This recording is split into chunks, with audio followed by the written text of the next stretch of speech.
Hey gang, just wanted to take a quick look at our newest design called Valor. Now you guys are going to see a lot of similarities, things that we've done in other designs that are going to be very much the same.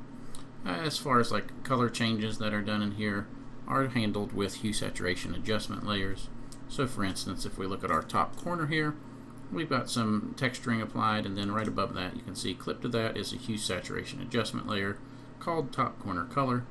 So just by moving these sliders around, we can get different color combinations and lightness values and things, so very easy to change there. So very much like you're familiar with in our design so far. Now one of the things I did do in the horizontal layouts for the team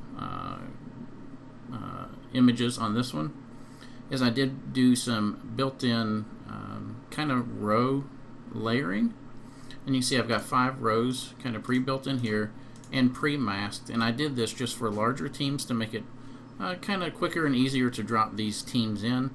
So you'll take notice as we turn these rows on and off, you can see that there's some fading and masking pre-applied, again just so you kind of get there more quickly with these larger teams. You don't have to use all of these rows. You could use 1 or you could use 2, and you could resize and things, but again they're there if you would like to leverage those to speed things up a little bit. One of the other things I wanted to point out is the text, the main text at the bottom here. You can see there's a little bit of shape and flare applied to this text. So even though this is editable, we have to handle this with a smart object. And so for those that may be unfamiliar with a smart object, if we look at our main text area here, we're going to jump up a row here to main text. You can see we can tell this is a smart object because of our layer thumbnail has the little smart object icon in the corner. So to update this text, what we need to do is just double click on this layer thumbnail. It's going to open up a new document window, and this just has our normal text in here. So we can just change this like regular text. So we'll put our new text in here, we'll click the check mark to apply that, and then I'm going to click X to close this document, and when it asks me if I want to save, I'm going to say yes. And so we'll see that gives us our new text. But we got one little gotcha right here, which is the way that this masking is applied to this corner to give us that two-tone effect.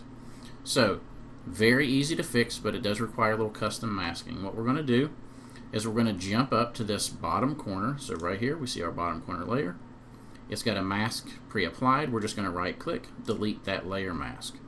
Now with this layer selected, I'm just going to hold Control or Command.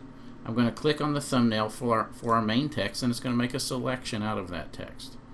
So again, with bottom corner selected, I'm going to hold Alt or Option, click the layer mask, and that's going to give us our inverted mask to apply that perfectly where we need it to give us that effect.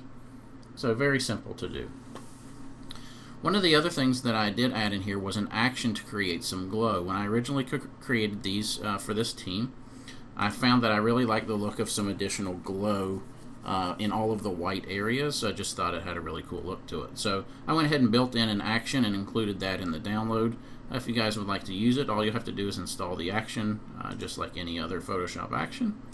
And it's called the JHP Valor Add Glow action.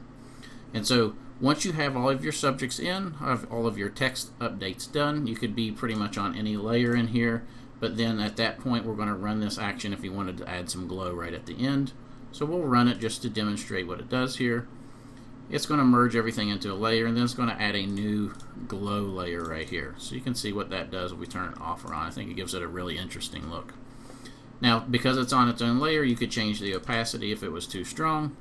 You could put a mask on this and say take a black brush, and if there was anywhere where it was showing up you didn't want, like maybe somebody's face had some highlights that were popping through too strong, you can paint those off. So again, anything you could do with a layer is now available.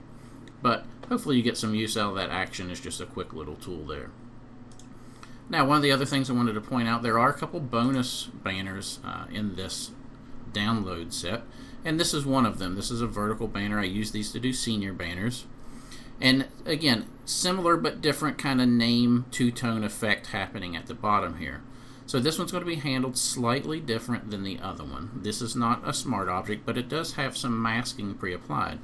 So you can see this is done across 2 different layers here. So this top layer deals with kind of this middle bit of the text, and this bottom layer deals with that outside bit of the text. And so we just need to change these in a way that they will match up and we're not trying to realign things when we don't need to. So what we want to do is first let's say we want to make a name change that's kind of wider than what fits here. I want to show you how to make that change pretty easily. So let's just start with the bottom one. I'm just going to update this text like normal text. So we'll type our new last name in here. And then before I change any sizes or anything, I'm just going to go up and make the same change to this one. Alright, so now once we have that, instead of trying to do a Control or Command T and transform or resize that way or anything, what I actually want to do is just come back down to our bottom one, this outer one, and I want to come up here to our text properties, and I just want to type a new text size value in here, something that I think is going to fit on the canvas. And we can see at 130 right here for me, that fits right in there nicely. So all I need to do is pop up here to the same one and make that same size change here. And what that's going to do is going to resize everything proportionally so that it all still lines up where we want it, just like this. Now, one thing that might do, since we just made it smaller, is put a gap between the first and last name. Well, that would be as simply as grabbing that first name, grabbing our Move tool, airing that down to where we want, and it's a real easy fix like that. So I just wanted to show those couple little ways to handle these masked names and text elements in here to show that it's very easy to change, but for those unfamiliar, could have been a little hiccup for you there. Hopefully this takes care of it. So hope you guys get a ton of great use, hope you make a ton of money off this, and hope you enjoy. Okay, so when it comes to the additional bonus horizontal layout that's included in this download, I just wanted to take a quick look. There's one little kind of change to how this text masking is done. It's essentially the same, but just with a little bit of a tweak. So for this one, what I would recommend to do is just turn the year off. Now we're looking to change these text elements here. I'm going to go ahead and delete the masks for these. So we'll just right click, delete layer mask. We'll select this one, right click, delete layer mask. And I'm also going to go ahead down here to our bottom corner and delete that layer mask. So right click, delete layer mask. So now changing our text. This can be done, I've got two text layers in here. This can be done within one or two, however you need it. So those are there. I'm going to show you two just to show how I would do the masking on that. One is a little simpler. It's going to be more of the process we've already looked at. But if you have two layers for any reason that you want to use, let's look at that. So let's change our text here. Let's change this to black.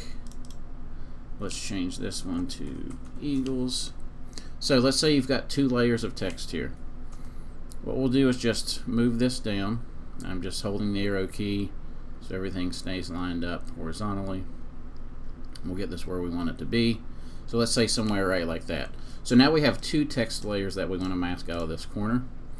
Well, what I'm going to do first is I'm going to go ahead and select our bottom corner by holding Command or Control and clicking on the corner icon here.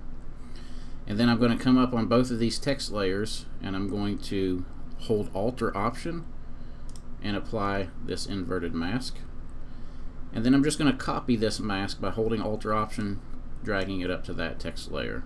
So now we need to do the inverse to that corner. So what I'm going to do is hold Command or Control, select our text. Now to select this together, all I'm going to do is add the Shift key in, Command or Control, click this text. Now we've got both text layers selected. We can come down to our bottom corner, hold Alt or Option, click the mask, and now we get all of that masked out in just the same way. So pretty easy, but that's the one little trick to that one if you've got two text layers.